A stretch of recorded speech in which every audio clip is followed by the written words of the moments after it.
Have you heard of the infamous Blue Zone? There was once a lady who had 6 kids and had to raise all of them by herself without her husband since her husband died when her oldest daughter was 14.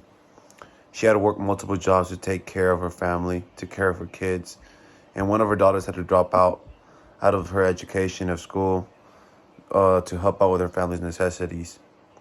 All her kids left home and started their own families, and some of them got the chance to start the American dream by being immigrants in the country of dreams.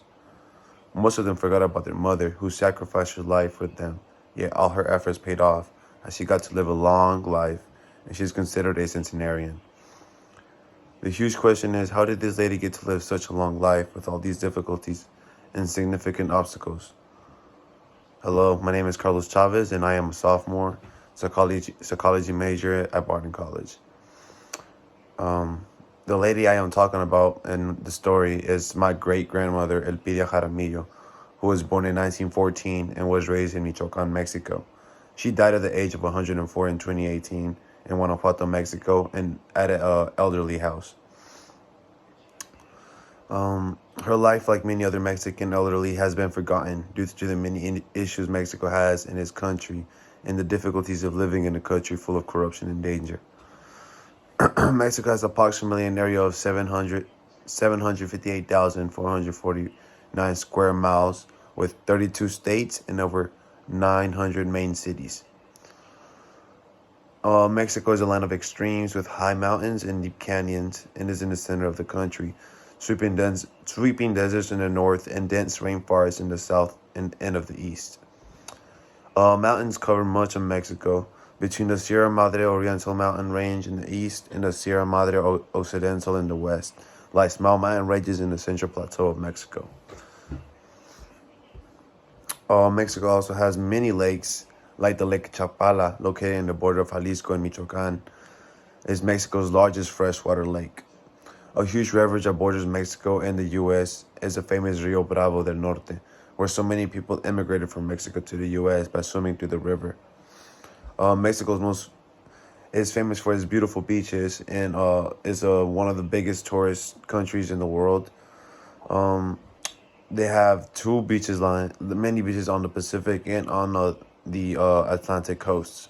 On the Pacific coast, you can find the beaches like Acapulco, Rivera Nayarit, Puerto Vallarta, or on the Atlantic coast, you can find Cancun, which is, in my opinion, the most famous beach in the world.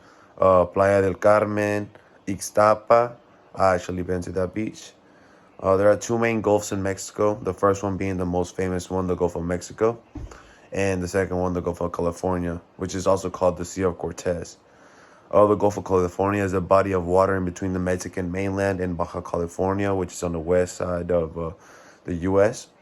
According to University of Texas at Dallas, this is one of the youngest and most nutrient-filled bodies of water on the planet, making it heaven for marine life and a key factor in age longevity. Mexico has a population of 127.6 million people as of 2021. And there are more than 50 different ethnic groups in Mexico, where most look the same and speak the main language, which is Spanish. Yet some of these ethnic groups have their own language, like the indigenous people in Mexico. There are also a lot of different ethnic groups, like Afro-Mexicans, Güeros, which are light-skinned Mexicans. We have dark-skinned Mexicans. We have paler Mexicans. We have different parts of Mexico where they speak differently with different accents as well. But everybody in Mexico mainly knows Spanish as their main language. Yet some don't. Some others have different main languages, but Spanish being one of their languages as well. Mexico is considered to be a Catholic country, as they have a huge reverence towards the Mother of God, who is Our Lady of Guadalupe, or Mary, for those who do not know the story of Our Lady of Guadalupe. The story goes that she appeared in the 1600s to an indigenous Indian whose name is Juan Diego. She did various miracles, like she appeared to him in a rose garden during December, which is the winter time where no flowers should be growing. and she did all that. She appeared to him